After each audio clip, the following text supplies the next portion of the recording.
Welcome back. The only way to end the risk of nuclear war is to eliminate nuclear weapons. That was the clarion call made by United Nations Secretary-General Antonio Guterres. Today marks the International Day for the total elimination of nuclear weapons. Guterres' comments come on the final day of the United Nations General Assembly in New York. He's called for the introduction of the Comprehensive Nuclear Test Ban Treaty, adopted in 1996, but still not enforced because several countries have not joined. Our correspondent in New York, William Denselow, speaks to us now. William, thank you so much for this update on the final day of the United Nations General Assembly. Can you tell us a little bit more about United Nations General Secretary Antonio Guterres' comments with regards to nuclear disarmament amidst what he calls major threats that world powers are increasing the number of nuclear weapons at their disposal? Absolutely. This is a meeting that happens on September 26th every year at the United Nations to call for the elimination of nuclear weapons. But the speech given by the UN Secretary General had a greater degree of urgency than we've heard from him in the past. He said there's been an increased sense of nuclear saber rattling. He said that an arms race is brewing. He described it as madness. His takeaway was the only way to prevent the use of nuclear weapons being used is for their total elimination. He called for a few things, namely that was for nations around the world that had nuclear weapons to take a lead on the subject. He wanted to see more diplomacy going forward as well.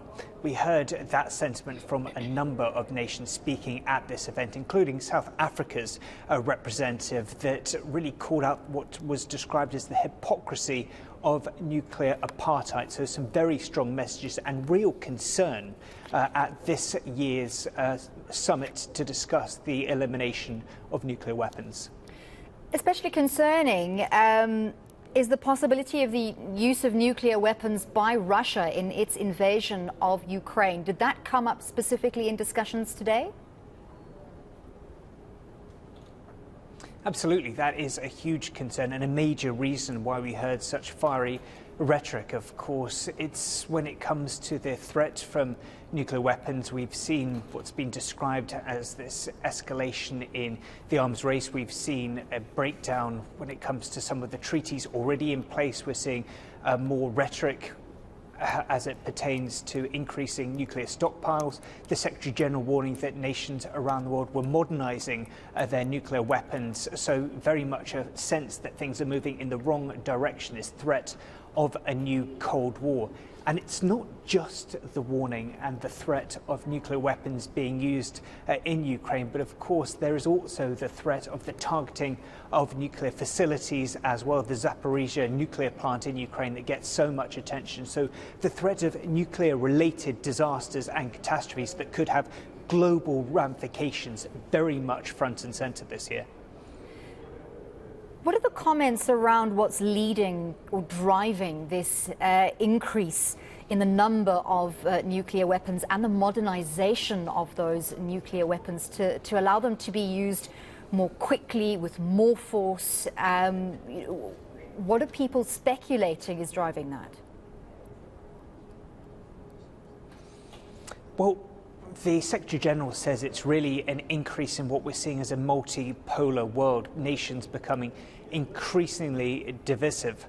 That is a huge fear, and we've seen that across many fault lines here at the United Nations. The fact that Russia's president isn't here at the United Nations, can't be here because of that ICC arrest warrant, really shows the deep schisms in the international community.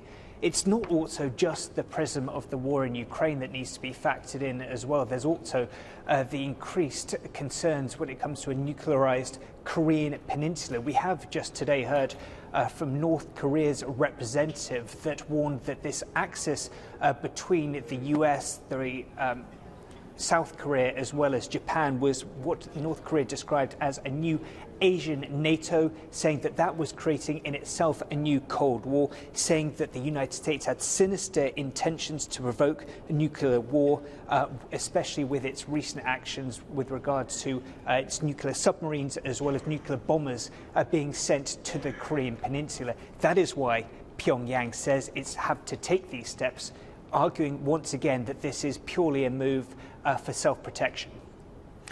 So that comprehensive test ban treaty needs to be ratified by 44 specific nuclear technology holding states, 8 of which we believe still have to ratify. Those 8 are China, Egypt, India, Iran, Israel, the Democratic People's Republic of Korea, Pakistan, and the United States.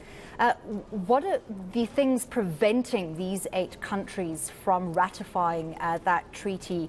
Because I can only imagine that there must be considerable pressure from the number of countries who've already signed the treaty to put that in place now. After 1996, so much time has gone by, and now we seem to be seeing this reversal in terms of the attitude towards the elimination of nuclear weapons.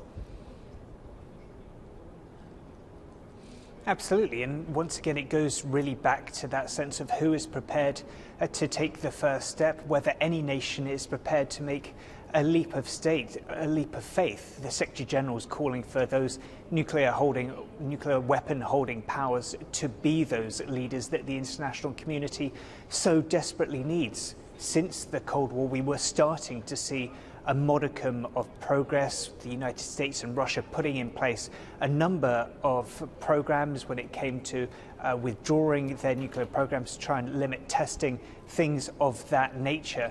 Of course, as relations between the two superpowers have deteriorated, especially in the past 18 months since Russia's full-scale invasion of Ukraine, the hopes that those kind of treaties that are in place could be built upon seem very fractious indeed. The hopes that these nations will be giving away or decreasing their stockpiles at a time where geopolitical tensions are increasingly heightened seems very unrealistic indeed. And it's not just through the prism of nuclear weapons. There are calls from a number of nations in the international community to do things like reform the United Nations to expand membership of the Security Council. A lot of nations, including members of the P5, agree to it, but that would also mean giving up some of their powers. And what we've seen year on year, there are these calls, nations like India, nations around the world, the AU increasingly calling for a seat at the Security Council. Members like the United States say, yep, that's a great idea, but essentially that means giving up a little bit of power, and unless all the P5, the 5 permanent veto-wielding members of the Security Council are willing to do so, then these kind of systemic multilateral reforms are very unlikely indeed. Maybe it's naive of me, but I was quite surprised to see the United States on that list, given their emphatic stance on Iran's nuclear program. What's their position? Absolutely. Well, the United States very much says that it's a global leader. It's willing to make concessions, and it essentially acts as a responsible power. But there is also that real national security threat, and the threat is that from the likes of its perceived adversaries, the likes of Iran. And that is why the United States continues to try and negotiate from a position of strength, especially through prisms like the JCPOA, the Iran nuclear deal, that was supposed to be seen as a way to ensure that Tehran never obtains nuclear weapons. Also, we can see that rhetoric and action as well playing out in the Korean Peninsula, with the US taking both unilateral and through its coalition partners, and the UN as well, it has to be said, putting sanctions on the likes of Pyongyang to try and persuade them to give up their nuclear ambitions as well. So we continue to see strong rhetoric that the US is a global leader and a responsible leader. But of course, while there are still perceived threats as far as Washington is concerned, we won't expect to see much movement when it comes to them discarding their nuclear stockpile. Very much a case of, well, if you're allowed to have one, we're allowed to have one too. And unless you give up yours, we'll hold on to ours. Thank you very much, William Denselow, coming to us from New York at the United Nations General Assembly.